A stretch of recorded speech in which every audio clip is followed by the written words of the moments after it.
Buenas amigos de YouTube. En este video les estaré hablando sobre los números complejos aplicados a circuitos eléctricos y electrónicos. Son bastante utilizados y son muy útiles a la hora de resolver circuitos. Por ejemplo, imaginemos que tenemos los siguientes elementos conectados en serie. Un elemento resistivo y un elemento inductivo. Donde tenemos que el elemento resistivo es la parte real y el elemento inductivo, que es la bobina, es la parte imaginaria. Entonces tenemos que R, que es la resistencia, tiene un valor de 4 ohmios y el elemento inductivo, que es la bobina, que será la reactancia inductiva, tiene un valor de J, que es complejo, J2 ohmios. En un video próximo le estaré hablando cómo llevar los elementos de la bobina, o sea, los henrios, así como los capacitores, a valores complejos, que vienen siendo la reactancia inductiva en el caso de la bobina y la reactancia capacitiva de un capacitor. Estaremos trabajando con ellos para que vean cómo se soluciona un circuito donde hay elementos tanto inductivo, capacitivo y resistivo. Procedamos en este caso. Es bueno recordar que cuando tenemos elemento inductivo y resistivo, ya no se pueden sumar prácticamente de como hacemos en circuito resistivo puro, que decimos que R es igual a R1 más R2 en el caso de estar en serie. En este caso decimos que Z, que es la impedancia, es igual a R más XL, y eso tiene un valor de 4 más J2 ohmios. En este caso no se pueden sumar, se deja expresado que ese es el objetivo que tenemos en este video, enseñarles cómo resolver esta situación. Ahora bien, vamos a conocer un poquito más a fondo de los números complejos para luego comprender un poquito de esta realidad que tenemos acá. Recordar que J por J, que son complejos, en el área de matemática y otras ingenierías se utiliza bastante la letra I, así como en estadística y etc. En nuestro caso, nosotros usamos J. Luego te estaré explicando por qué usamos J en lugar de I. Entonces tenemos que J por J, eso es igual a J al cuadrado. Y J al cuadrado es igual a menos 1.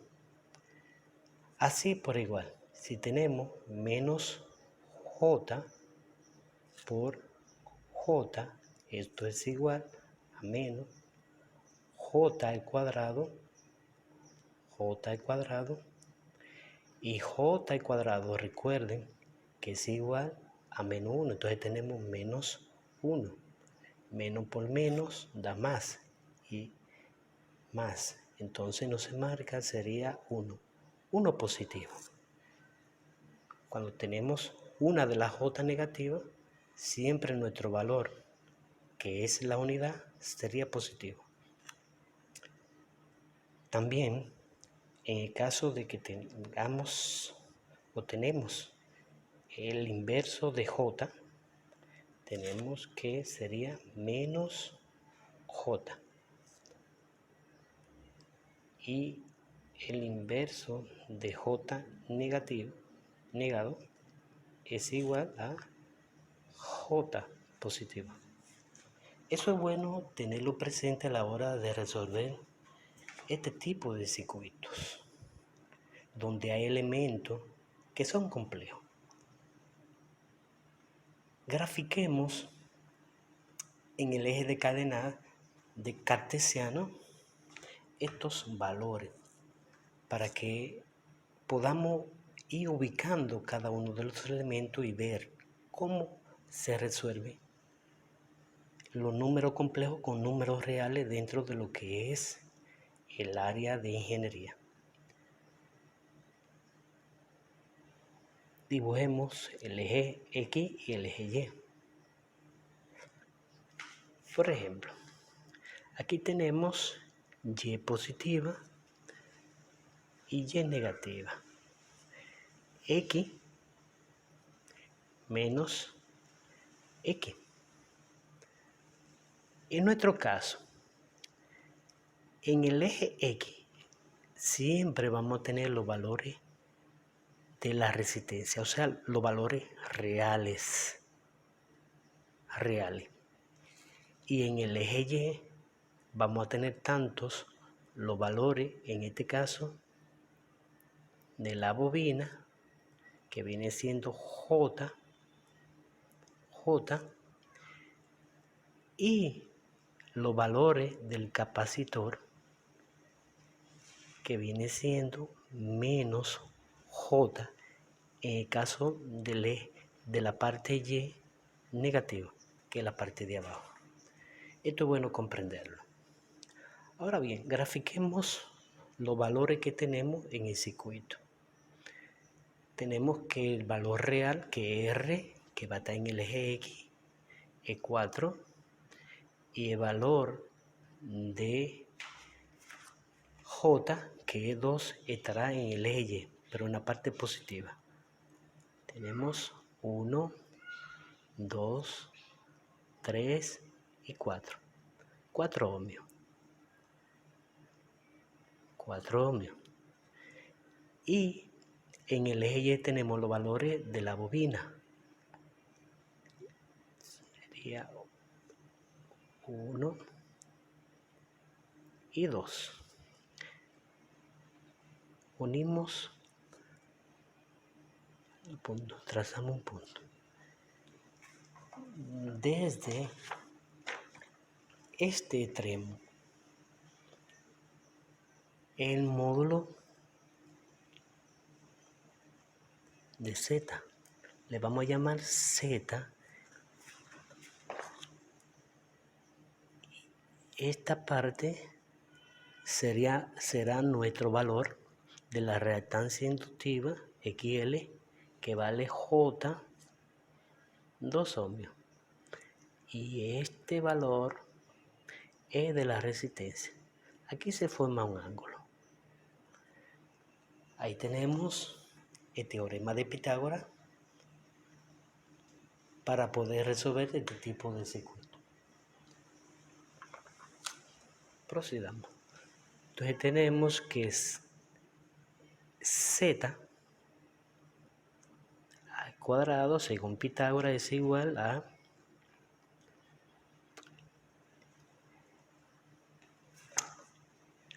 R al cuadrado, ¿no verdad? Que en este caso tenemos acá la resistencia, ¿no verdad? Que es igual a 4 ohmios en el eje X a R cuadrado más XL al cuadrado. Entonces Z al cuadrado entrará ahí. Para poder eliminar el radical tenemos que igualar R al cuadrado más XL al cuadrado. Se cancela el 2 con el radical, entonces tenemos que Z es igual a la raíz de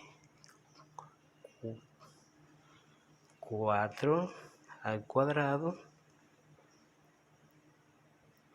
más 2 al cuadrado. Entonces Z es igual con ayuda de una calculadora solucionamos el problema. Entonces Z nos da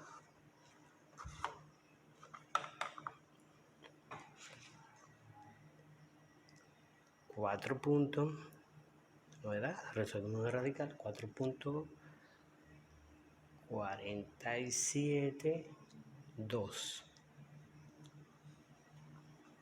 Ese valor real de Z, que es conocido como la impedancia. Ahora bien, el ángulo que está formado entre Z y el eje X, o sea, la resistencia, que viene siendo la impedancia,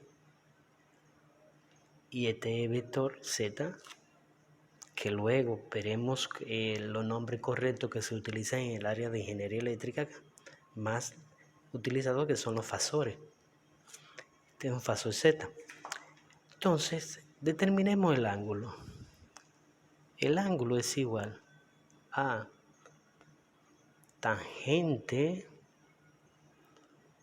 inversa a la menos 1, ¿no verdad? De el lado opuesto, que viene siendo XL, sobre la resistencia.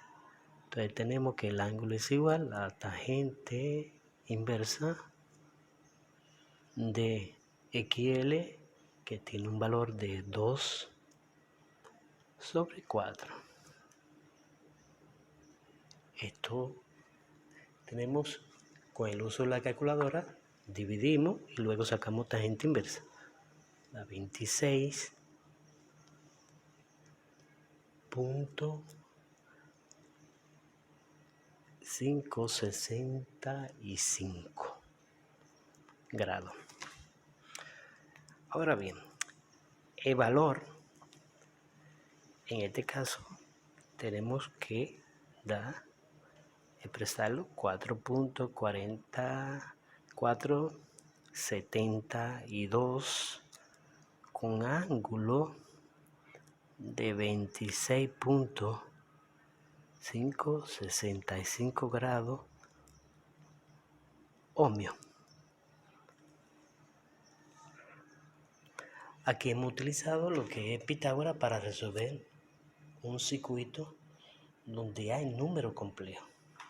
Recordar que cuando hay elementos inductivos y capacitivos que están conectados a corriente alterna, es diferente en cómo los resolvíamos en circuitos donde estaba aplicado corriente DC, que solamente había resistencia, donde la resistencia se sumaba. En este caso no se pueden sumar, ya que existe un elemento complejo, y uno de los métodos utilizados para resolver este tipo de circuito es aplicando Pitágoras. También una de las fórmulas más utilizadas es la de Euler, la fórmula de Euler, que es, por ejemplo, dentro de lo que son los números complejos, E es igual a J, el ángulo SO, que es igual a coseno del ángulo más J seno del ángulo. Es bueno conocer, recordar que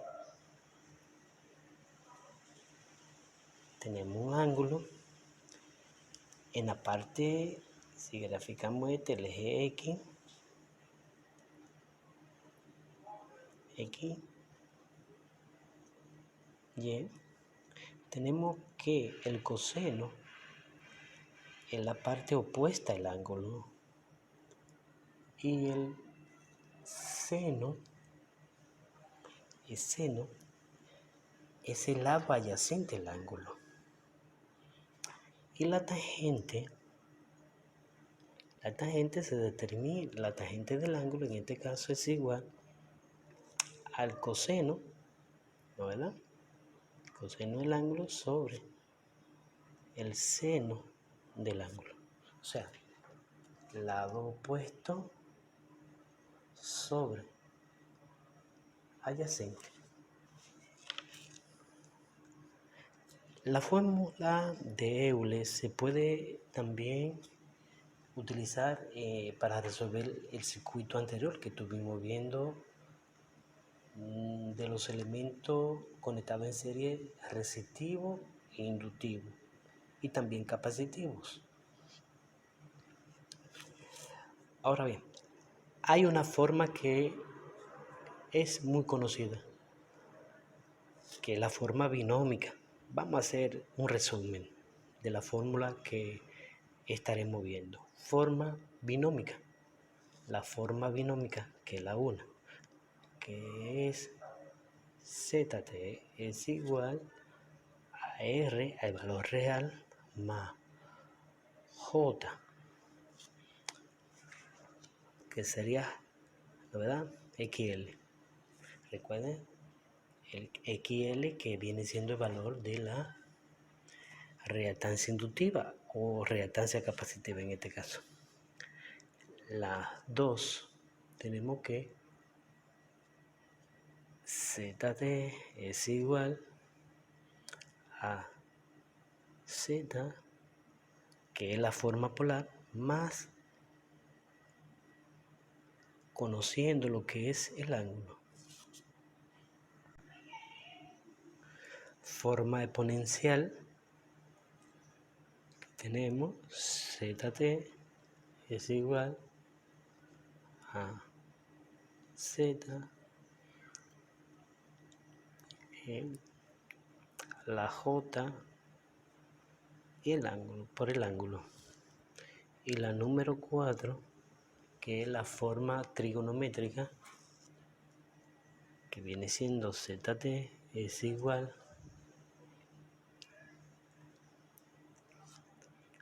que es igual a la de Euler, por ejemplo, que es igual a coseno del ángulo más J seno del ángulo.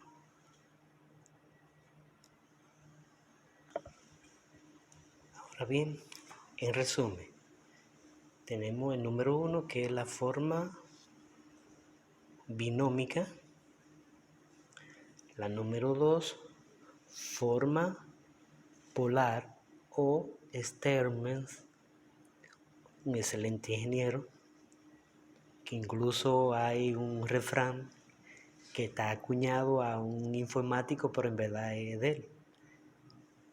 O sea, el refrán, recuerden que es un peso por apretar el tornillo y 99 por saber qué tornillo apretar. No, en verdad es una marca. Ese refrán es en honor a Sternberg. 3, la forma exponencial, que es la misma de Euler.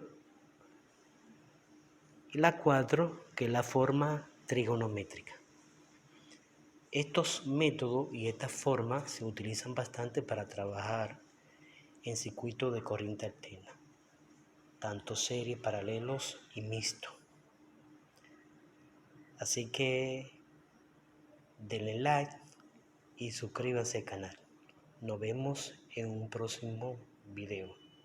Hasta luego.